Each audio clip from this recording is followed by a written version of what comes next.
इस वक्त की सबसे बड़ी खबर के साथ शुरुआत राजस्थान से, जहां गहलोत सरकार ने एम्बुलेंस का किराया तय कर दिया है। मनमाना किराया वसूलने की शिकायतों के बाद राज्य सरकार ने यह फैसला लिया है कि अब एम्बुलेंस मनमाना किराया नहीं वसूल पाएंगी।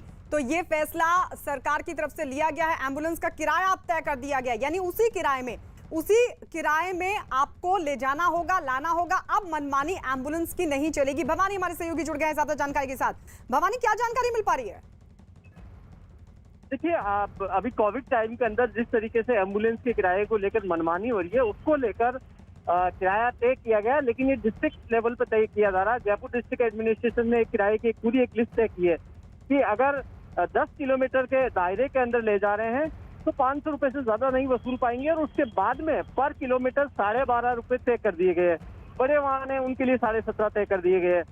और उसके अंदर खास तौर पर जो वसूली हो रही थी पीपी किट के नाम पर, सैनिटाइजेशन के नाम पर, उसकी भी ये रेट फिक्स कर दी है कि पर चक्कर मात्र 350 रुपए एम्बुलेंस चालक ले पाएंगे।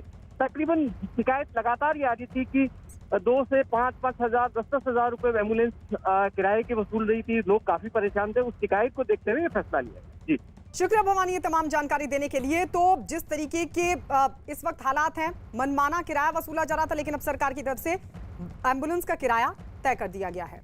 और इस बीच एक और बड़ी खबर आपको बता दें, कोरोना पर इस वक्त की बड़ी खबर। दिल्ली में कोरोना से लगातार हालात बिगड़ रहे हैं और जानकारी है कि दिल्ली में सिर्फ 42 आईसीयू बेड बढ़े हैं। ये सुबह 10 बजे तक का आंकड़ा बताया जा रहा है कि सिर्फ 42 आईसीयू बेड बढ़े हैं। ये सुबह 10 बजे का आंकड़ा है। दिल्ली में कुल आईसीयू बेड 4437 हैं। इसमें 4395 बेड भर चुके हैं और सिर्फ 42 बेड ही खाली बचे हैं। प्रियंका कांडपाल हमारी सहयोगी जुड़ गई हैं। प्रियंका, क्या जानकारी?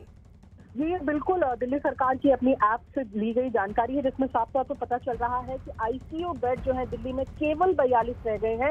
ऐसे में जो गंभीर पेशेंट्स हैं उनके लिए समस्याएं और बढ़ने वाली हैं। जिस तरीके से कल 23,000 से ज्यादा मामले दिल्ली में सामने आए हैं कोरोना के, और न सिर्फ आईसीयू बेड की अगर बात करें, जो नॉर्मल बेड्स हैं उनकी संख्या 3,000 के लगभग है, जो कि 19,000 में से केवल 3,000 रह गए। तो कहीं ना कहीं संकट जो है वो गहराता जा रहा है हॉस्पिटल इंफ्रास्ट्रक्चर की अगर बात करें।